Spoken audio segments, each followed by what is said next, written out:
बिस्मिल्लाहिर्रहमानिर्रहीम। हम सब ये जानते हैं, अल्लाह ताला का ये कलाम भी हमने सुना है कि लक़द खलक़नल इंसान फ़ी अहसनि तक़वीम, कि हमने इंसान को बेहतरीन सांचे में ढाला है, या इंसान जो है वो बेस्ट क्रीचर है अल्लाह तबारक व तआला की। तो ये जो इंसान को ऑनर दिया गया है कि वो बेस्ट क्रीचर है, सारे मखलूक़ात से बेहतरीन अशरफुल मखलूक़ात, तो वो सिर्फ़ उसकी बॉडी की वजह से नहीं है, बल्कि उसके सोल और उसके इंटेलेक्ट की वजह से है। क्योंकि फ़िज़िकली आप बॉडी के तौर पे देखें तो बहुत से एनिमल्स, बहुत से जानवर जो है वो हमसे कहीं ज़्यादा स्ट्रॉन्ग है, हमसे कहीं ज़्यादा फास्टर हैं। वो लोग हमारे मुकाबले में कई ज़्यादा लंबी ज़िंदगी वो गुजार रहे होते हैं। तो फ़िज़िकली शायद हम बहुत से जानवरों के साथ जो है वो मैच ना कर पाए। तो हमें जो अशरफुल मखलूक़ात जो चीज़ बनाती है वो हमारे फ़िज़िकल स्ट्रेंथ की वजह से नहीं है, बल्कि जो हमारी स्पिरिचुअल और मेंटल कैपेबिलिटी और जो फैकल्टीज़ है उसकी वजह से हमें ये फ़जीलत हासिल है। और इसी वजह से इंसान को जो है वो एक माइक्रोकॉज़म कहते हैं। दुनिया को, कायनात को मैक्रोकॉज़म कहते हैं, इंसान को माइक्रोकॉज़म यानी एक स्मॉल यूनिवर्स, एक छोटी सी कायनात है जिसमें अल्लाह तबारक व तआला ने ये सारी चीज़ें रखी हुई है। तो हम जो इंसान हैं, हम एक it's a complex combination of body, mind and soul. इसमें जिस्म है, माइंड है और सोल है, मगर ये कोई ऐसा कंपार्टमेंट बना हुआ नहीं है कि भाई यहाँ से बॉडी ख़त्म होती है, यहाँ से सोल शुरू होता है, और यहाँ सोल शुरू होता है, यहाँ माइंड ख़त्म होता है। तो इस तरह की कोई चीज़ें कंपार्टमेंटलाइज नहीं है, बल्कि ये कम्बिनेशन है और इनका एक होलिस्टिक फंक्शन है। तो जब हम इंसान की बनावट की बात करते हैं, तो जिस तरह फिज़िकली, जिस्मानी तौर पर हम हेल्थ की बात करते हैं, physical health and physical sickness या इलनेस, कि जिस्मानी हेल्थ और जिस्मानी बीमारी, similarly there are spiritual and mental health and illnesses. क्योंकि हम अगर तीनों चीज़ों के कम्बिनेशन में है और हमारे पास ये तीनों चीज़ें हैं, तो अगर हम जिस्मानी तौर पे बीमार होते हैं तो रूहानी तौर पर बीमारी भी मौजूद है, मेंटल बीमारी भी मौजूद है, फ़िज़िकल हेल्थ है तो स्पिरिचुअल हेल्थ भी है और मेंटल हेल्थ भी है। तो ये सारी चीज़ें जो है वो साथ साथ चलती है। तो जब हम कहते हैं हेल्थ, एक हेल्दी मैन, हेल्दी पर्सन, तो हेल्दी पर्सन में सिर्फ आप हेल्दी बॉडी की बात नहीं करते हैं। ये जो एक हेल्थ एक होलिस्टिक कॉन्सेप्ट है that includes healthy body, healthy mind and healthy soul. अगर कोई शख्स स्पिरिचुअली बीमार है, फिजिकली हेल्दी है, तो आप उसको हेल्दी नहीं कहते। अगर कोई शख्स मेंटली सिक है तो आप देखेंगे कि आप फिजिकली उसको एक अच्छा हेल्दी इंसान नहीं कह सकेंगे। आप लोग, बहुत से लोग साइकोसोमेटिक डिजीज़ का नाम सुनते हैं कि वो बीमारी फिजिकल नहीं होती, बीमारी मेंटल होती, इनर होती है, मगर उसके सिम्टम्स बॉडी पे आते हैं। तो ये एक बहुत ही कॉम्प्लेक्स किस्म का हमारा रिलेशन है। और जो हमारी हेल्थ की जब हम बात करते हैं तो हम physical health, mental health and spiritual health की बात करते हैं। तो कितने अच्छी गोल्डन गाइडलाइंस हमारे पास मौजूद है एक अच्छी ज़िंदगी गुजारने की, लाइफ के इन तीनों एस्पेक्ट के अंदर, कि strengthen your body with exercise, enrich your mind with vast study and uplift your soul with prayer and virtues. अब देखें, तीनों हेल्थ की बात की गई है कि strengthen your body with exercise, exercise से बॉडी को मजबूत करें, enrich your mind with vast study and uplift your soul with prayer and virtues. तो आपके माइंड की फूड की भी बात की गई है, बॉडी की फूड की भी बात की गई है एंड सोल की फूड की भी बात की गई है। एक और जगह हमें गाइडेंस दी गई, with prayers for the soul, exercise for the body, and with goodwill and cooperation in mind, you will always succeed. अब सक्सेस होने के 3 प्रिंसिपल्स हमें बताए गए। With prayers for the soul, कि आपकी सोल स्ट्रांग रहेगी, exercise for the body, and goodwill and cooperation in the mind. That is always, जो पॉजिटिव एनर्जी है वो आप अपने माइंड में रखें। गुडविल एंड कोऑपरेशन ये एक देने वाली चीज़ है। तो ये जो पॉजिटिव एनर्जी हमारे माइंड में है, गुडविल एंड कोऑपरेशन, मौला फरमाते हैं इससे यू विल ऑलवेज सक्सीड, कि आप हमेशा इससे कामयाबी हासिल करेंगे। सिमिलरली हम बहुत ज़्यादा आजकल सुनते हैं कि भाई quality of life, quality of life को इम्प्रूव करना जो है वो बहुत ज़रूरी है, और सारी दुनिया में ख़ास तौर पे गरीब मुल्कों में क्वालिटी ऑफ लाइफ एक बहुत बड़ा मसला है। मगर जब क्वालिटी ऑफ लाइफ के बारे में गाइडेंस दी जाती है तो वहाँ भी हमें बताया गया कि but it is an error to think that development should be equated only with the material quality of life. ये गलती होगी कि आप डेवलपमेंट से सिर्फ ये समझ लें कि भाई आपकी material quality of life improve हो जाए तो आप समझ लीजिए कि भाई आपकी क्वालिटी ऑफ लाइफ इम्प्रूव हो गई। No, quality of life is not only material life, it is also the life of the heart, the life of the spirit, the life of the soul. इसमें आपके heart की life है, spirit की life है, soul की life है, and the way in which you live your life every day. तो आप देखें, जब हम क्वालिटी ऑफ लाइफ की बात करते हैं तो हमें सिर्फ अपनी मटेरियल मादी क्वालिटी ऑफ लाइफ को इम्प्रूव नहीं करना है, but we have to improve the spiritual quality of life and the mental quality of our life. आप जब कुरान शरीफ की भी स्टडी करते हैं तो आप देखिए कुरान शरीफ भी हेल्थ और बीमारी के बारे में बात करता है, लेकिन कुरान बहुत जगहों पे बीमारी की जब बात करता है तो वो फिज़िकल बीमारी की बात नहीं करता, वो स्पेसिफाई करता है कि मैं फिज़िकल बीमारी की बात नहीं करता, हम स्पिरिचुअल बीमारी की और इनर इलनेस और इनर सिकनेस की बात करते हैं।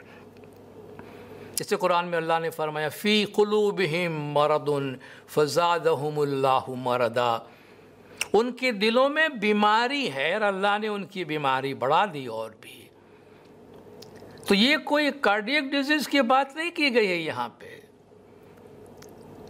ये अंदर की बीमारी की बात है। सुम्मुन बुकमुन उम्युन फहुम ला याकिलून, दे आर डेफ डम एंड ब्लाइंड, कि वो बहरे हैं, गूंगे हैं, अंधे हैं और वो समझते नहीं है, दे डोंट थिंक।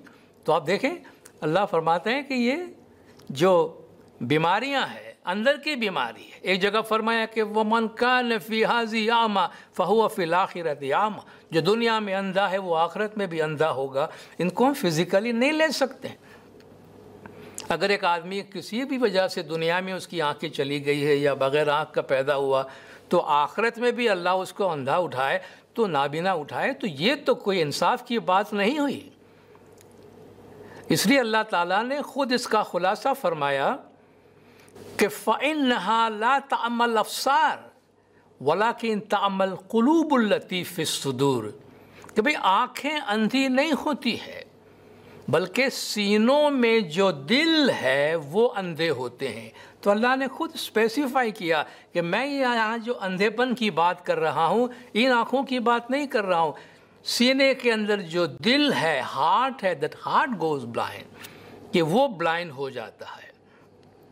तो हमने देखा कि भाई जब हम इलनेस की बात करते हैं, सिकनेस की बात करते हैं, तो सिर्फ हम फिज़िकल सिकनेस या फिज़िकल इलनेस की बात नहीं करते हैं, हमारे इंटरनल इलनेस की भी बात करते हैं। तो आज हम थोड़ी कोशिश करेंगे समझने की कि भाई मेंटल इलनेस जो है वो क्या होता है। मेंटल इलनेसेस जो हैं वो भी फिज़िकल इलनेसेस की तरह बहुत कॉमन है। जहनी बीमारियां जो है वो जिस्मानी बीमारी की तरह जो है वो बहुत कॉमन है, मगर या तो हमें मालूम नहीं होता, हम उसको रिकग्नाइज़ नहीं करते, हम तस्लीम नहीं करते हैं कि भाई ये हमें जहनी बीमारी है, या तो हम इस डर से इसको एडमिट नहीं करते हैं या हम बताना नहीं चाहते कि भाई स्टिग्मेटाइज्ड हो जाएंगे हमें लोग बुरा कहेंगे, देखो उसका दिमाग ये हो गया वो हो गया। तो हम उसको कबूल करने से जो है वो स्टिग्मा की वजह से हम कबूल करने से कतराते हैं, हालांकि ऐसी कोई बात नहीं, ये इतना कॉमन है। अभी आप देख रहे हैं कि कोविड-19 की वजह से और कोविड-19 के से पैदा होने वाले डिफरेंट स्ट्रेसेस की वजह से 2020 पूरी दुनिया के लिए कितना बुरा गुजरा है, और उसने हमें एक्सपोज्ड कर दिया। हमारी जो मेंटल कंडीशन है, हमारी जो मेंटल हालत है, हमारी रेजिलियंस कितनी है हमारे मेंटल कैपेसिटी के अंदर, वो सब एक्सपोज हो गई और बहुत शार्प इंक्रीज हुआ जो आपने देखा मेंटल डिजीज़ के अंदर 2020 के अंदर। तो क्या वजह है उसकी? क्या वजह है कि भाई अगर जब ये तकलीफ़ें मुश्किलात आ गई तो सडनली मेंटल इलनेस में इतना ज़्यादा इजाफा क्यों हो गया? हम थोड़ी इस कॉजेज़ को समझने की कोशिश करेंगे कि वो कौन से कॉजेज़ है, जनरल कॉजेज़ की जिसकी वजह से इंसान ज़हनी तौर पे बीमार होता है या मेंटल इलनेस उनको कॉज करती है। पहली बात है ट्रॉमा है, कोई सदमा है, कोई बहुत बड़ी तकलीफ़, बहुत बड़ी मुसीबत अचानक किसी पर आ जाए। प्रोलॉन्ग स्ट्रेस और इलनेस, लंबे अरसे तक आप दबाव में रहते हैं, जिस तरह हम कोविड-19 के दरमियान में रहे कि लंबे अरसे तक आप एक बिल्कुल अनसर्टेन सूरत हाल में रहते हैं या लंबे अरसे तक बीमार रहते हैं। सडनली लाइफ में कोई चेंज आ जाती है। हमने कभी नहीं सोचा था कि भाई ये कोविड-19 हमारी लाइफ को इतना बदल देगी, मगर सडनली हम मजबूर हो गए। जो बात हमने सोची भी नहीं थी वो सब ड्रास्टिकली हमारी लाइफ के अंदर काफ़ी चीज़ें चेंज हो गई, तो वो भी हमें मुतासिर करती हैं। प्रोलॉन्ग्ड वरीज़, लंबे टाइम तक आपको फ़िक्र होने लगी, लंबी फ़िक्र है वो भी हमें डिप्रेस करती है। ओवर एम्बिशसनेस, बहुत ज़्यादा उम्मीदें, बहुत ज़्यादा ख्वाहिशात, ये भी करना, ये भी करना, ये भी करना, ये भी करना है, जब वो नहीं हो पाता है तो इंसान ज़हनी दबाव का शिकार होता है। टू मच एक्सपेक्टेशंस, मुझे ये भी मिलना चाहिए, ये भी मिलना चाहिए, ये भी मिलना चाहिए, और जब वो एक्सपेक्टेशंस पूरे नहीं होते हैं तो फिर बीमार होते हैं। इसलिए कहते हैं ना कि भाई give more and expect less, ज़्यादा दो और कम की उम्मीद रखो, शांति में रहो। देन डिस्टेंस फ्रॉम फेथ, मज़हब की प्रैक्टिस से लंबे अरसे तक दूर रहे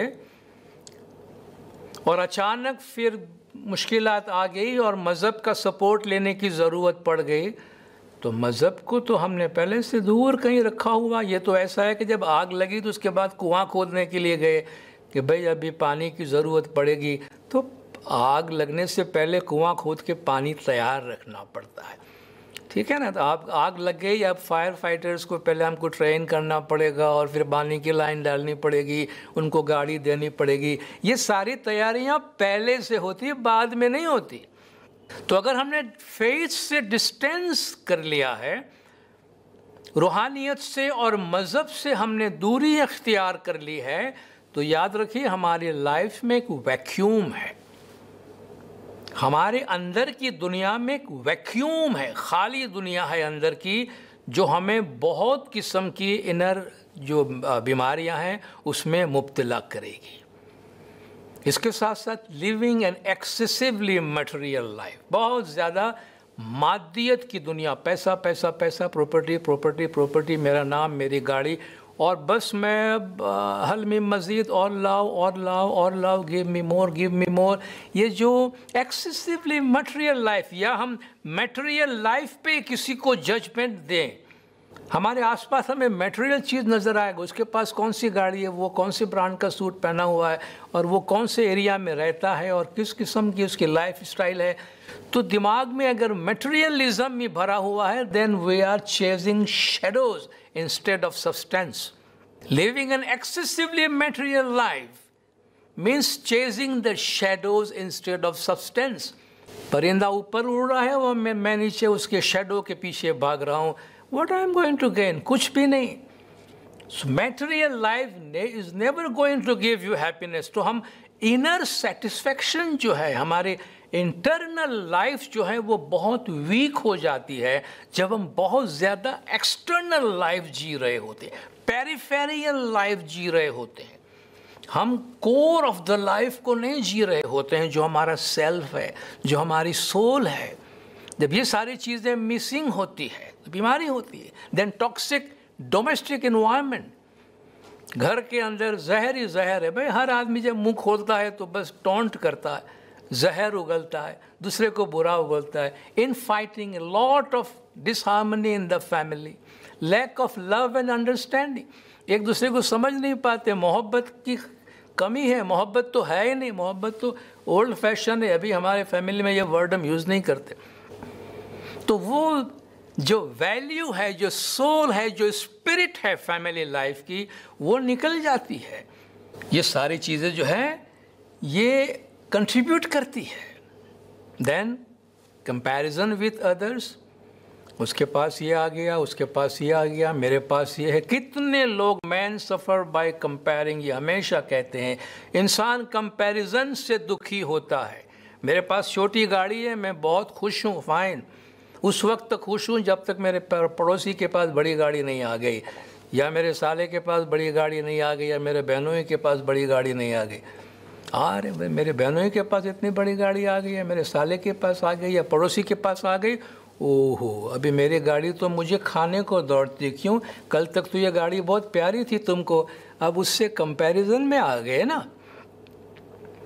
ये हमें मार डालती है चीज़ें, ये हमें बीमार करती है। और हमने देखा कई लोग जो है मेंटल इलनेस में मैच इसलिए चले जाते हैं कि वो अपनी लाइफ पूरी कंपैरिजन में ही गुजारते हैं।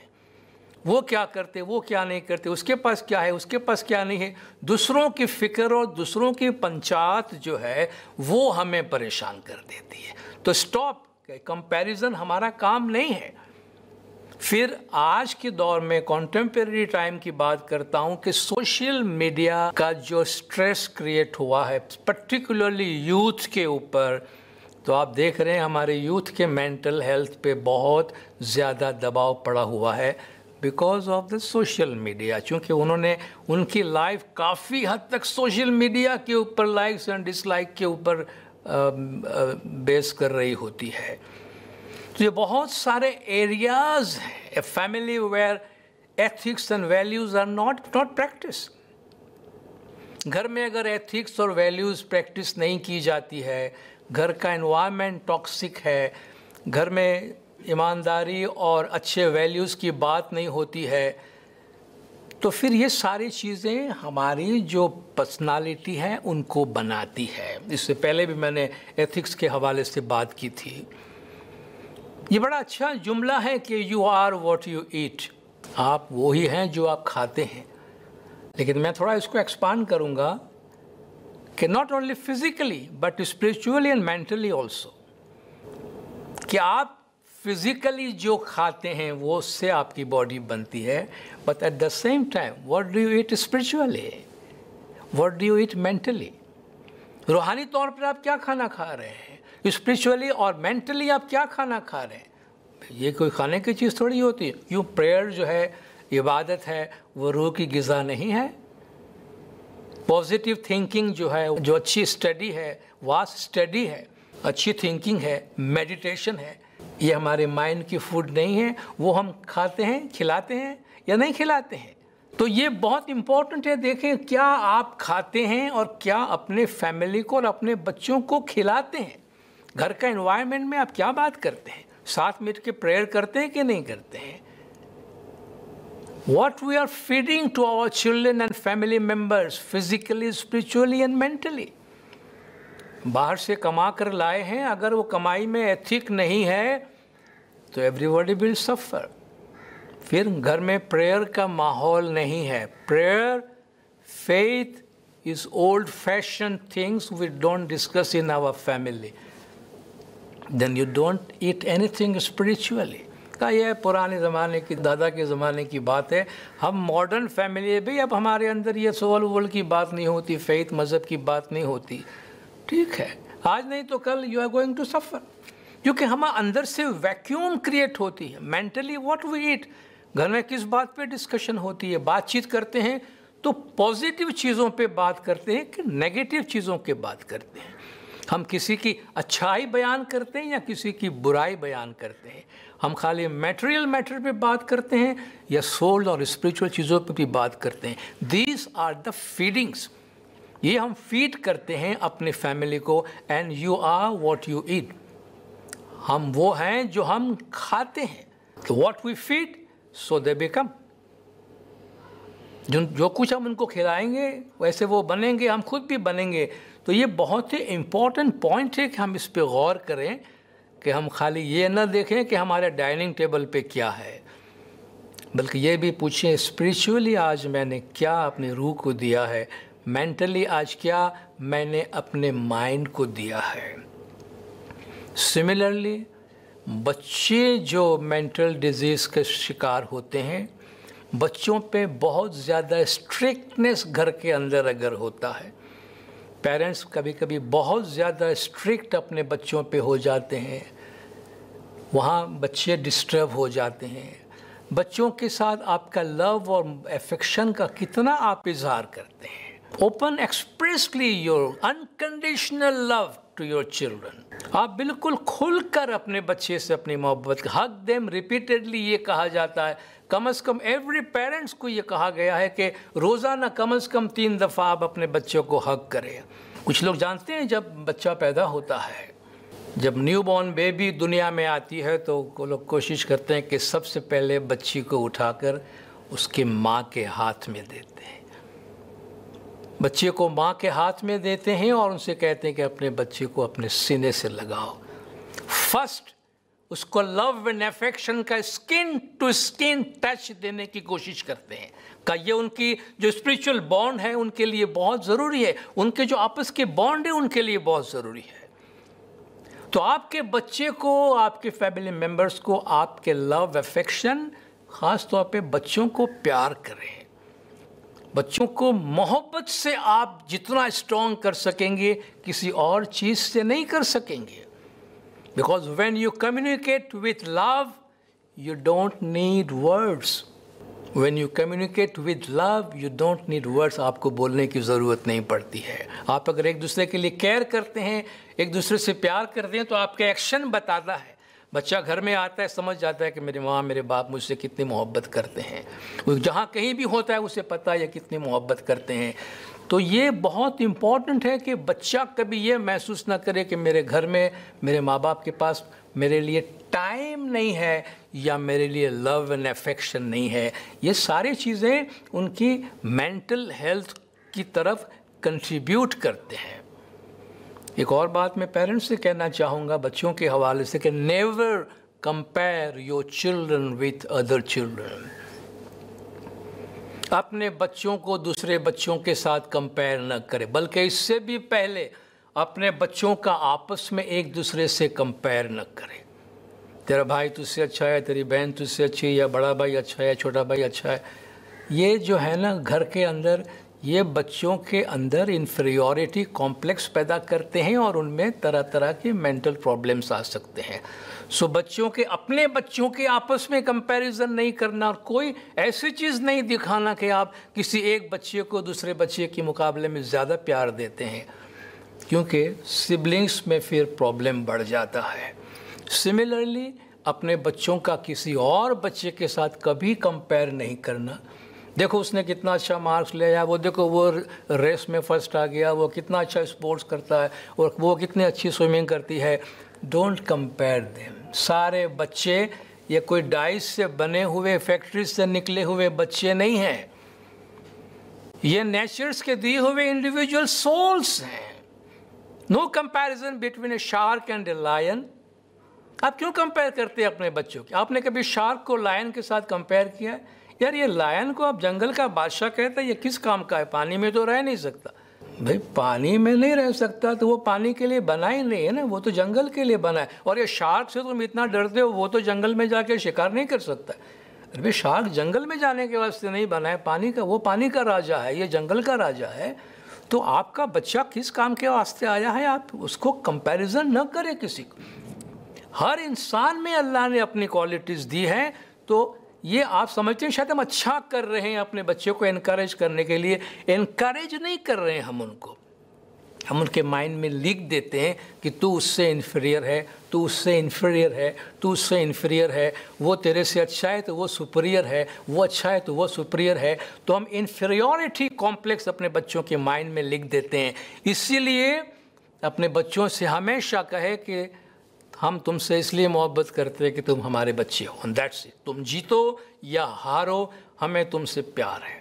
हमें तुम्हारे स्कोर से प्यार नहीं है, हमें तुम्हारे रिजल्ट से प्यार नहीं है, तुम्हारी किताब से प्यार नहीं है, तुम्हारे स्कोर से, तुम्हारे मार्कशीट से प्यार नहीं है, हमें तुमसे प्यार है। Simply because you are our one of us. तो बच्चों को प्यार मोहब्बत देना बहुत ज़रूरी है। वो यूनिक, हर बच्चा यूनिक है, हर बच्चा इंडिपेंडेंट सोल है, हमारी फोटोकॉपी नहीं है और न हमारी प्रॉपर्टीज़ है। उनको उसी तरीके से ट्रीट करें। आप सब जानते हैं दुनिया में मेरे ख्याल से हज़ारों और लाखों क्रिमिनल्स इस वक्त जेल में होंगे। अलग अलग किस्म के सेंटेंसेस उनको दिए गए होंगे, सज़ाएं दी गई होंगी, वो जेल में है। आप मुझे बता सकते हैं इनमें से कितने क्रिमिनल्स ऐसे हैं जो माँ के पेट से क्रिमिनल बन के पैदा हुए हो? क्या उसमें से एक क्रिमिनल आप मुझे बता सकते हैं जो माँ के पेट से ही क्रिमिनल बन के पैदा हुआ है? None of them. वो सब इनोसेंट सोल पैदा हुई है दुनिया में। या तो घर का एनवायरनमेंट या सोसाइटी के एनवायरनमेंट ने उनको क्रिमिनल बनाया, majority of them. What is this? तो हम किस तरीके के इंसान क्रिएट करते हैं, वो अपने घर से शुरू होता है और वो हमारे माहौल और हमारे सोसाइटी से शुरू होता है। तो बच्चों के हवाले से एक बात और करूं, no violence on children, no violence on children. बच्चों पे कभी तशद्दुद नहीं करना, हाथ नहीं उठाना, मारना नहीं। वो आपकी प्रॉपर्टी नहीं है, मैंने आपको पहले कहा। जिस तरह दूसरे फैमिली मेम्बर भी आपकी प्रॉपर्टी नहीं है, इट्स जस्ट डिवाइन डिज़ाइन है कि वो आपके पास आया है। क्योंकि इस तरह वो, अगर आपने वायलेंस किया बच्चों के साथ, तो माँ बाप और बच्चे के दरमियान दूरी हो जाएगी और वो ज़िंदगी भर उस चीज़ को भूलने वाला नहीं है और माफ़ करने वाला नहीं है। किसी फिजिशियन ने बड़ी अच्छी बात कही, the best medicine for humans is love. इंसान के लिए सबसे अच्छी दवा जो है इज़ लव। किसी ने पूछा, what if it doesn't work? अगर ये मोहब्बत काम नहीं कर रही है दवा, तो क्या करना? तो उसने हंसते हुए कहा, इंक्रीज द डोज। उसने कहा खुराक बढ़ा दो, डोज बढ़ा दो। यानी अगर मोहब्बत काम नहीं करती, इसका मतलब ये है कि मोहब्बत का डोज तुमने पूरा नहीं दिया है, डोज बढ़ा दो, क्योंकि ये बहुत इम्पॉर्टेंट है। तो हमारे जो घर का माहौल है, इन्वायरमेंट है, हमारी जो किस तरीके से हम अपने मेंटल एनर्जी यूज़ करते हैं, स्पिरिचुअल एनर्जी यूज़ करते हैं, ये सारी चीज़ें जो है वो कंट्रीब्यूट करती है कि इंसान जहनी तौर पर तंदुरुस्त रहता है या वो वल्नरेबल होता है, प्रोन होता है कि वो किसी तरह जहनी बीमारी में मुब्तला हो जाए। खुदा न खास्ता अगर कोई मेंटल सिकनेस में आ गया है, मेंटली सिक हो गया है, मेंटल बीमार हो गई है, तो उसमें उनको मदद लेने में किसी किस्म की झिझक महसूस नहीं होनी चाहिए। Seek help. It is important to know about our mental health. ये बहुत ज़रूरी हम जानें मेंटल हेल्थ के बारे में कि भाई मेंटल हेल्थ क्या होती है, और ख़ुद हम अपने मेंटल हेल्थ को भी जो है वो समझने की कोशिश करें। जनरली आप देखेंगे जो मेंटल पेशेंट होता है ना, वो खुद ये रिकग्नाइज़ नहीं करता है, मानता नहीं है कि मैं ज़हनी तौर पर बीमार हूँ या मेरे अंदर कोई प्रॉब्लम है। दूसरों को नज़र आ रहा होता है मगर वो खुद एक्सेप्ट नहीं करता है, या कुछ शायद पता भी नहीं चला होगा कि नहीं चल रहा होगा कि वो मेंटली सिक है या मेंटली बीमार है और उसको हेल्प की ज़रूरत है। तो अगर हमें अपने अंदर या दूसरे के अंदर कोई ऐसी एबनॉर्मलिटी नज़र आए कि भाई ये बहुत ज़्यादा स्ट्रेस में है, या मैं खुद बहुत ज़्यादा एंग्जाइटी फ़ील कर रहा हूँ, विदाउट एनी रीज़न मुझे नींद बिल्कुल नहीं आ रही है, या मैं बहुत ज़्यादा सो रहा हूँ, या मुझे भूख बिल्कुल नहीं लग रही है, या मैं एबनॉर्मली बहुत ज़्यादा खाना खा रहा हूँ, डिप्रेस्ड रहने लगा हूँ, कंसंट्रेशन में मुझे बहुत किस्म के सिम्टम्स होते हैं इनके, अगर ये सारे इश्यूज़ हमें नज़र आते हैं तो इसका मतलब ये है कि we need professional help and advice. इधर उधर लोगों की बातें न सुने, लोगों के कहने पे अमल न करें, go and seek professional advice कि आपको क्या करना चाहिए और किस तरीके से आप इससे बाहर निकल सकते हैं। No need to be ashamed of, इसमें आपको शर्माने की कोई ज़रूरत नहीं। You are not alone. आपको हैरत होगी अगर आपको मालूम हो कि दुनिया में कितने लोग मेंटली सिक हैं, दुनिया में कितने मिलियंस ऑफ लोग जो हैं ज़हनी तौर पे बीमार हैं। उसका नंबर आप सुनेंगे तो आपको हैरत होगी। बोलिए तो ऐसा लगता है हर दूसरा आदमी मेंटली सिक है, और इसमें कोई एग्जेजरेशन नहीं है।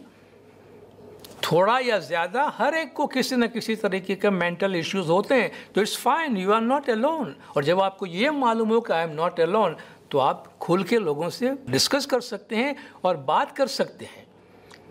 आजकल आप देख रहे हैं कि भाई कितने सेलिब्रिटीज़ हैं, सेलिब्रिटीज़ हैं, नाम किसी की लेने की ज़रूरत नहीं है, बहुत मशहूर स्पोर्ट्समैन हैं, क्रिकेटर्स हैं, फुटबॉलर्स हैं। तो कहते हैं भाई साइकोलॉजिकल नीड की वजह से मैं इतना टाइम गेम से विड्रॉ हो रहा हूँ, मुझे कंसल्टेशन की और ट्रीटमेंट की ज़रूरत पड़ रही। स्पोर्ट्समैन है, दुनिया के मशहूर, बट दे विड्रॉ कि भाई something is wrong in my mind and I need professional guidance and advice. This fine. इतने बड़े बड़े लोग टीवी पे आके मीडिया के सामने एडमिट करते हैं कि भाई फाइन मेरे साथ ये इशू है ना, आई नीड, तो किसी कोई शर्माता नहीं है। तो अगर मेंटली हमें कोई तकलीफ़ होती है, हम मेंटली सिक महसूस करते हैं, तो बिल्कुल कंसल्ट करें। It is very common and it is treatable. ये बहुत आम है, ट्रीटेबल है। Better seek advice rather than suffering silently. किसी से बात नहीं करे, कुछ न दिखाई नहीं थी, कुछ नहीं, मुझे कुछ भी नहीं हुआ है, और अंदर ही अंदर सफ़र करते रहते हैं। इससे अच्छा है कि बात करें और एडवाइस लें। अपनी लाइफ स्टाइल के अंदर ज़रूरत पड़े तो चेंजेस लाएं, और एक काम ज़रूर करें, टर्न टू फेथ, मज़हब की तरफ ध्यान दें, अपना चेहरा मज़हब की तरफ करें, क्योंकि मज़हब है जो हमें इनर स्ट्रेंथ देता है कि हम वर्ल्डली प्रॉब्लम्स को उसके प्रॉपर पर्सपेक्टिव के अंदर देख सकें। अनएथिकल एक्टिविटीज़ से बचाएं अपने आप को, क्योंकि इससे स्पिरिचुअल एंड मेंटल सिकनेसेस जो है उसके बढ़ने के बहुत ज़्यादा चांसेस होते हैं। एक्सेप्टेंस एंड टॉलरेंस, भाई बहुत सारी चीज़ें हैं जिससे हम उस पर अननेसेसरीली रिएक्ट करते हैं, बर्दाश्त नहीं करते हैं या एक्सेप्ट नहीं करते हैं। चीज़ों को एक्सेप्ट करना सीखें, चीज़ों को, लोगों को बर्दाश्त करना सीखें। सारी दुनिया हमारी मर्ज़ी पे चलने वाली तो है नहीं, तो एक्सेप्ट करें, बहुत सी चीज़ों को बर्दाश्त करें। Be positive and look at the grand design, divine design. पूरी कायनात का जो अजीम निज़ाम है उसको देखने की कोशिश करें, रादर देन हम छोटी छोटी चीज़ें जो है उसके ऊपर रिएक्ट करके और हम अपने आप को तकलीफ़ में डालें। Live a life of gratitude, शुक्राने की ज़िंदगी गुजारे। ये लिस्ट मत बनाइए कि मेरे पास क्या है और मेरे पास क्या नहीं है। क्या नहीं है कि लिस्ट नहीं बनाइए, क्या है उसकी लिस्ट बनाइए। अपने आसपास देखें कि दुनिया में कितनी चीज़ें हैं कि जिसके लिए हम शुक्राना अदा कर सकते हैं। शुक्र की लिस्ट बनाएंगे तो वो कभी ख़त्म नहीं होगी। काउंट योर ब्लेसिंग्स, कि हम पर अल्लाह ताला की कितनी रहमतें हैं। तो अगर हम एक पॉजिटिव आउटलुक के साथ, ग्रैटिट्यूड के साथ, शुक्राने के साथ कि हमारे पास जो कुछ है उसको देखते हुए अपनी ज़िंदगी गुजारेंगे और उसके लिए शुक्र करते हुए ज़िंदगी गुजारेंगे, इबादत बंदगी को इनफ टाइम देंगे, अपने मेंटल पीस को इनफ टाइम देंगे और बहुत ज़्यादा मटेरियल लाइफ से अपने आप को बचाएंगे, तो हम एक बहुत ही पीसफुल लाइफ गुजार सकेंगे। और हमारे अंदर ये रेजिलियंस पैदा होगी कि लाइफ में कितनी भी बड़ी क्राइसिस क्यों ना आ जाए, हम स्ट्रॉन्ग रहेंगे, फिज़िकली भी स्ट्रॉन्ग रहेंगे, स्पिरिचुअली भी स्ट्रॉन्ग रहेंगे और मेंटली भी स्ट्रॉन्ग रहेंगे। बहुत बहुत शुक्रिया।